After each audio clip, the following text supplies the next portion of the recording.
제105회 총회를 개최하게 하신 하나님께 영광과 감사와 찬양을 드립니다. 그리고 105회 총회 총대원 여러분께 또 총회에 속한 모든 분들께 주님의 평화가 함께 하시길 기원합니다. 사랑하는 여러분, 코로나19로 얼마나 힘든 시간을 보내고 계십니까? 하나님의 크신 위로가 함께 하시길 바랍니다. 이번 105회 총회 주제는 주께로 돌이키사 진리와 사랑으로 살게 하소서입니다.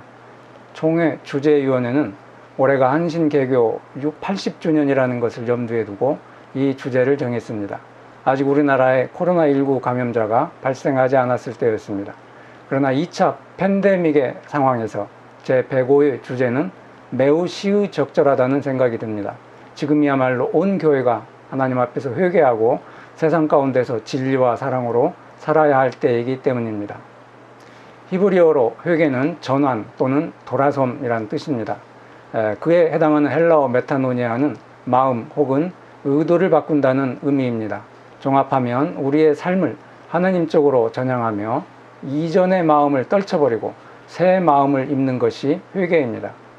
그러나 하나님의 인자하심이 우리를 인도하여 회개하도록 하지 않는 한 우리의 익숙한 삶의 방식들을 부정하고 하나님을 향해 돌아서는 일은 불가능합니다.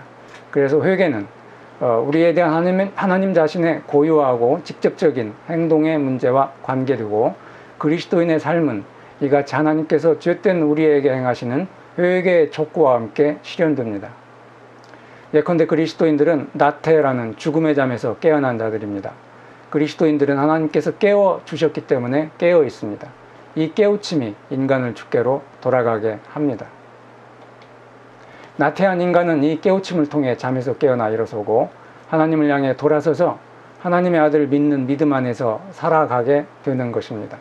그러나 이것은 잠에서 깨어난 그리스도인이 이후로는 나태의 잠에 빠지지 않는다는 의미는 아닙니다.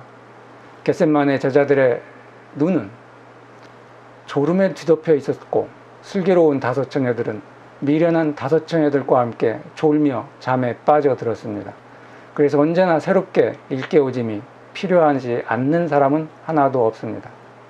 그러므로 그리스도인들은 언제나 또다시 일깨워짐을 새롭게 필요로 하는 자들이며 그렇게 언제나 다시 깨어나기를 소망하는 자들입니다. 따라서 엄밀히 말하면 세상에는 회심한 사람이란 없고 단지 이 끊임없는 돌이킴의 운동 한가운데 서 있는 자들만이 있다고 말할 수 있습니다. 이 돌이킴의 운동 안에 있는 삶은 삶의 갱신이라 말할 수 있습니다. 돌이킴에 붙잡힌 사람은 더 이상 옛사람이 아닙니다. 이전 것은 지나갔고 이제 새 것이 되었습니다. 이같이 돌이킴의 운동에 들어간 사람은 하나님의 말씀에 따라 돌이키는 생각에 익숙해집니다. 그는 지금까지와 달리 전혀 다른 방향을 향해 나아갈 수 있습니다. 그는 이 세대를 본받지 않고 오직 마음을 새롭게 함으로 변화를 받아 하나님의 선하시고 기뻐하시고 온전하신 뜻이 무엇인지 분별하며 진리와 사랑으로 살아갈 수 있습니다. 우리 교단이 1953년 6월 공표한 제38회 호원총회 선언서는 진리를 위한 선한 싸움에 나서는 그리스도 군대의 출정과와 같습니다. 특히 온갖 형태의 바리새주의를 배격하고 오직 살아계신 그리스도를 믿음으로 구원 얻는 복음의 자유를 확보한다는 첫 번째 항은 부패하고 타락한 중세 후기 교회를 노마교회를 개혁하려고 진리를 위한 싸움에 나섰던 루터의 칭의론을 생각나게 합니다. 한국 장로교회는 이 논쟁을 통해서 2가지 긍정적인 결과를 얻었습니다. 하나는 성서의 권위가 살아계신 하나님의 말씀과 인간의 문자로 기록된 성서의 직접적인 동일성의 주장, 이른바 축자 영감설이 아니라 성령의 증거에 의해서 확립된다는 것입니다. 말하자면 성서를 살아계신 하나님의 말씀이 되게 하는 것은 문자 자체가 지닌 신적인 권위 때문이 아니라 인간의 마음을 감화 감동시키는 성령의 역사라고 본 것입니다. 논쟁의 다른 중요한 성과는 그때까지 신학과 성서 해석에서 보수적이고 근본주의적 성향을 지닌 미국 선교사들의 교도적 지배 아래 있었던 한국 장로교회가 복음의 자유에 신앙 양심의 자유 그리고 학문의 자유를 확보하고 자주적이고 주체적인 한국 교회사를 형성할 수 있게 되었다는 것입니다.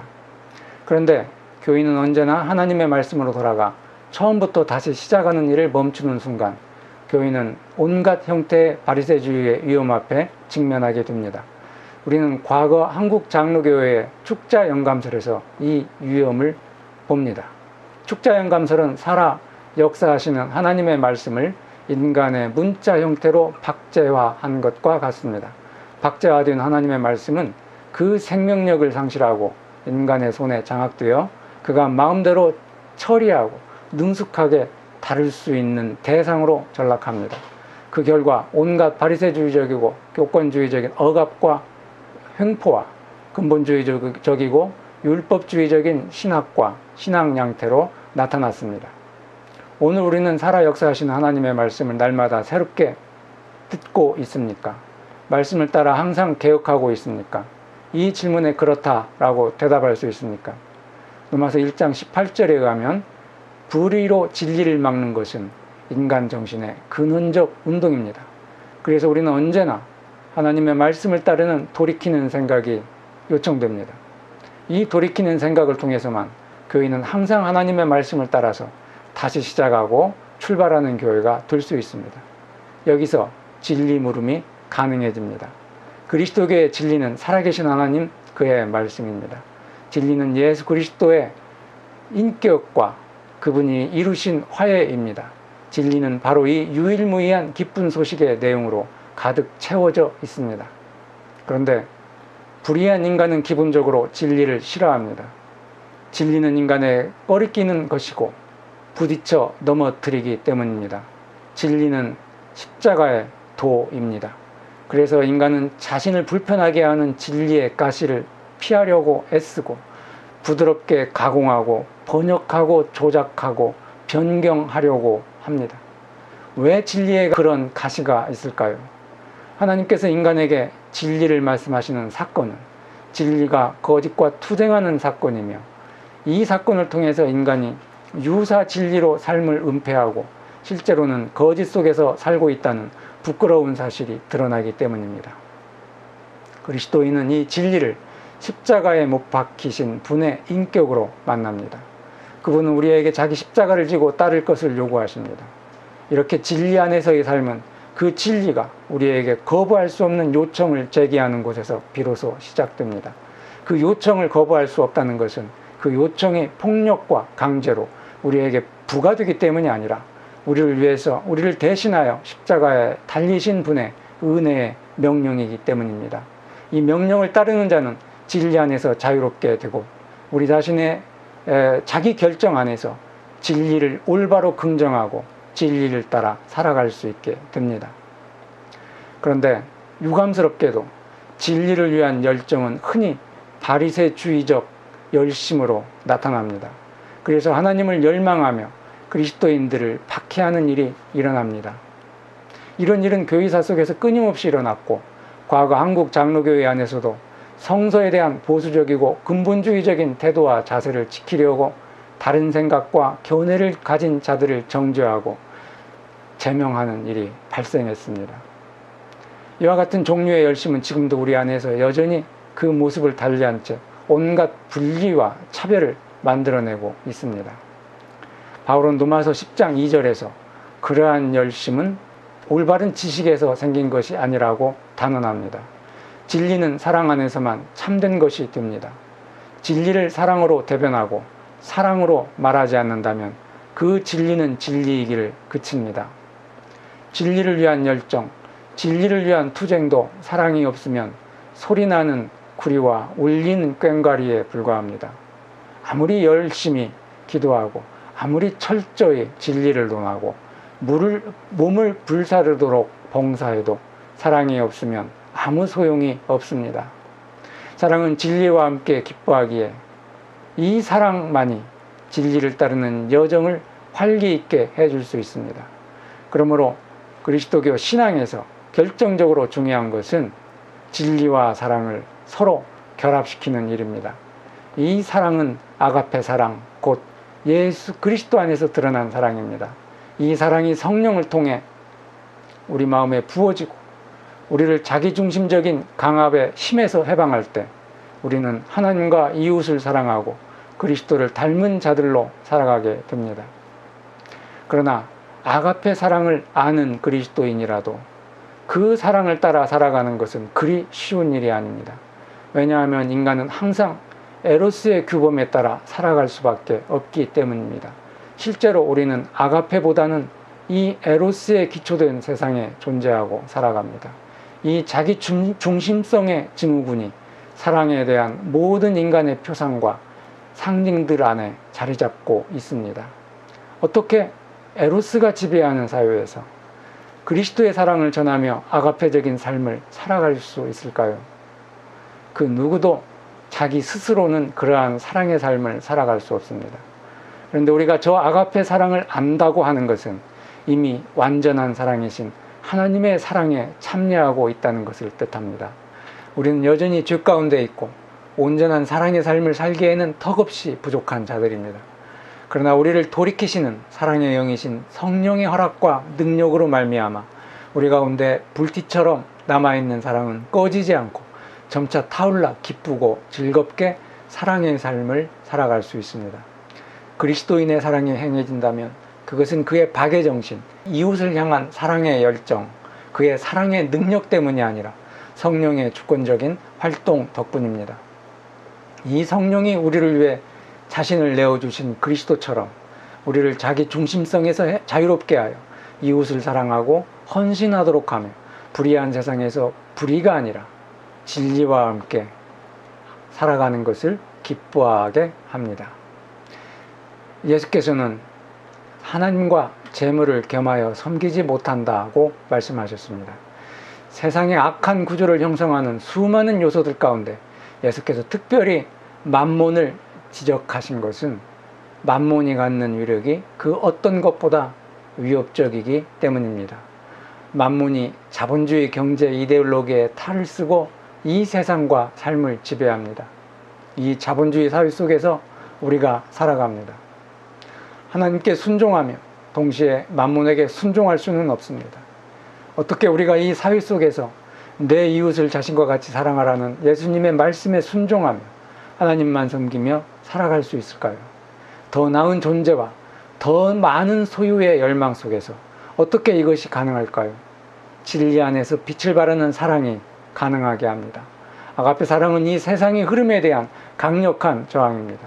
로마서 13장 8절에서 바울은 우리가 서로 사랑의 빛을 질 때 전혀 다른 삶이 시작된다고 말씀합니다. 만일 우리가 서로 사랑하면 저 만몬의 질서를 깨트릴 수 있다는 것입니다. 이 불의한 사회에서 위세를 떨쳤던 재물은 하나님의 도구가 되고 공경에 처한 이웃을 도와주는, 이웃의 삶을 떠받쳐주는 수단이 되게 되는 겁니다. 그런데 누가 우리의 이웃입니까? 선한 사마리아 사람의 비유에 의하면 우리는 우리의 이웃을 우리 스스로 선택할 수 없고 미리 결정할 수도 없습니다. 우리는 다만 길가에 쓰러진 사람들을 위해 선한 사마리아 사람이 되라는 부름을 받을 뿐입니다. 신약 성경에 의하면 우리는 분명히 길가에 쓰러진 자들과 연결되어 있습니다. 모든 사람이 죄를 범하였음에 하나님의 영광에 이르지 못하더니 선한 것이 내 안에 없다.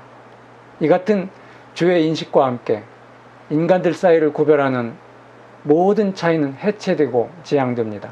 그러므로 인간적으로 긍정적인 어떤 것은 우리의 상호 연대의 기초가 될 수 없습니다. 왜냐하면 인간적으로 긍정적인 모든 것 안에는 언제나 차별과 분리의 싹이 잠재되어 있기 때문입니다. 인간 사이의 진정한 교제는 부정적인 것 안에서, 다시 말해서 죄의 인식과 함께 일어납니다. 말하자면 우리는 우리 자신을 죄인으로 인식할 때 비로소 서로를 형제로 인식합니다. 성경은 이렇게 성령에 의해 돌이켜진 자들의 코이노니아를 증언합니다. 서로 이해관계가 다른 사람들의 코이노니아를 이룰 수 있는 힘은 바울에 의하면 사랑입니다. 이 사랑의 힘으로 신자들은 함께 그리스도의 몸을 이루며 서로를 위해 존재합니다. 초대교회 공동체는 이 코이노니아를 단지 영적, 신앙적만이 아닌 물질의 유무상통의 교제로 받아들였습니다. 사도행전에 의하면 그들은 모든 물건을 서로 통용하고 재산과 소유를 각 사람의 필요에 따라 나누어 주어서 그들에게는 궁핍한 자가 없었습니다. 고린도 후서 8장 14절로 15절에 따르면 그들은 분명히 그들의 사랑의 삶의 지침과 규정을 출애굽 공동체에서 찾았습니다. 개혁자 칼뱅이 또한 그 성서의 정신을 따라 제네바 교회를 개혁했습니다. 칼뱅은 고린도 후서 8장 13절로 14절을 주석하며 하나님 우리 가운데 공평과 균형이 있기를 원하신다. 사람은 너무도 많이 갖거나 필요한 것도 갖지 못하는 일이 없도록 자기 재산의 정도에 따라 궁핍한 사람을 위해 자기가 가진 것을 나누어야 한다고 말했습니다. 그리고 말씀에 따라서 칼뱅은 교회의 재정의 50%를 구제금으로 책정하여 교회 안팎의 가난한 자들과 난민들을 위해서 사용했습니다. 우리가 살아가는 사회에서 코이노니아의 이 사회적 측면은 아무리 강조해도 지나치지 않습니다. 코이노니아는 무한 경쟁 사회에서 길가에 쓰러진 수많은 사람들을 위한 사회 윤리적이고 정치적인 감각을 지녀야 합니다. 저들을 길가에 쓰러뜨린 것에 대한 인식이 없으면 사랑은 일시적인 자선에 불과할 것입니다. 사랑의 계명을 실현하려면 불의한 현실에 대한 인식과 그것을 개혁하려는 노력이 요구됩니다. 우리 안에 존재하는 특권의식과 빈부격차의 문제를 직시하고 해소하려는 그런 노력이 절대적으로 요청됩니다. 코이노니아는 남북 문제를 풀어가는데도 중요한 열쇠가 됩니다. 우리는 예수 그리스도 안에서 화해의 사절로 부르심을 받은 자들입니다. 신약 성경에서 이 화해의 개념은 하나님과 인간 사이의 개인적인 관계보다는 하나님과 세상 사이에서 일어나는 공동체적인 사건의 개념으로 이해됩니다. 하나님은 세상을 사랑하사 독생자를 주셨고 예수 그리스도 안에서 어떤 개인이 아니라 세상을 자기와 화목하게 하셨기 때문입니다. 따라서 이 세상은 예수 그리스도 안에서 일어난 하나님의 화해 사건의 대상입니다. 온 세계가, 특히 적대 관계에 있는 세계가 하나님의 화해의 대상이며 코이노니아가 이루어져야 하는 곳입니다. 현실을 관습적으로, 기계적으로 눈에 들어오는 것만 보는 것은 불의한 인간의 특성입니다.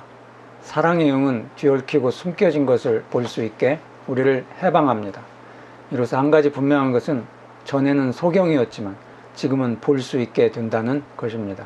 그는 이제 이 눈으로 현실을 읽고 공경에 처한 이웃을 찾고 불의한 사회 질서를 인식하고 개혁하게 됩니다. 그는 가난한 자, 무거운 짐을 지고 가는 자, 굶주린 자, 목마른 자를 사랑하고 우리 사회의 약자들, 주변인들, 이주민들, 성소수자들이 차별과 불이익을 당하지 않고 우리 사회의 일원으로 자리 잡을 수 있게 노력하게 됩니다. 바로 이것이 성령에 의해 돌이켜진 자가 나아가는 사랑의 길입니다. 오늘 어떻게 진리와 사랑으로 살아갈 수 있을까요? 자본주의 경제 체제의 논리는 우리 사회의 불이한 구조들을 만들었고 그 논리는 오랫동안 이 구조들 안에 사로잡힌 사람들의 생각과 행동을 지배해 왔습니다. 따라서 그리스도인들조차 자본주의 논리에 익숙해져서 빈부격차, 사회 양극화 등의 사회 문제를 이 세상에 이 체제의 당연한 부산물로 여기는 경우가 많습니다. 그러나 그리스도인은 만몬이 아니라 예수 그리스도를 세상의 유일한 주로 믿는 자들입니다. 오늘 진리를 위한 투쟁은 만몬주의와 맞서 영적 전쟁을 벌이는 일이 되어야 합니다. 우리는 코로나19 이후 시대를 살아가고 있습니다. 코로나19가 초래한 미중의 현상들 가운데 우리의 실생활에 지속적으로 영향을 미치는 것은 경제적 충격파일 것입니다. 코로나19는 근자에 시작된 4차 산업혁명을 가속화시킬 것이며 자동화를 급격히 추진하는 과정에서 일자리를 상당한 정도로 감소시키고 소득의 격차를 크게 벌리면서 이른바 코로나 디바이드 현상을 심화시킬 가능성이 큽니다. 우리 안에 존재하는 소득의 심각한 양극화의 문제를 해소하는 일에 서로 머리를 맞대야 합니다. 각 사람의 필요에 따라 모든 것을 나누었던 사도적 공동체의 코이노니아는 코로나19 이후 시대를 살아갈 우리에게 많은 영감을 불어 넣어 줍니다. 우리 안에 어떤 자들이 다른 자들 앞에서 누리는 더 나은 존재와 소유의 욕심은 더는 당연시 되어서는 안 됩니다. 하나님은 우리 안에 공평과 균형을 원하십니다. 기본소득제 같은 사회 변혁적인 제도를 시급히 도입하여 저 사도적 공동체와 제네바 교회가 이루었던 일종의 사회적 연대 책임 공동체를 이루어야 합니다. 교회 공동체는 세상 사람들이 결코 실제할 수 없다고 생각한 이상적 공동체를 꿈꿔왔고 역사 속에서 실현해 왔습니다. 그리스도인들은 처음부터 변화된 삶을 살며 세상 사람들을 동요시키고 변화를 일으키는 새로운 백성으로 등장했습니다. 골짜기마다 도드와지고 산마다 언덕마다 낮아지며 고르지 아니한 곳이 평탄하게 되며 험한 곳이 평지가 될 것이다. 예언자 이사야의 말씀처럼 깊은 골을 메우고 산과 언덕을 낮게 만드는 일에 나서는 여러분이 되시길 바랍니다. 주여, 우리를 주께로 돌이키사 진리와 사랑으로 살게 하소서. 아멘.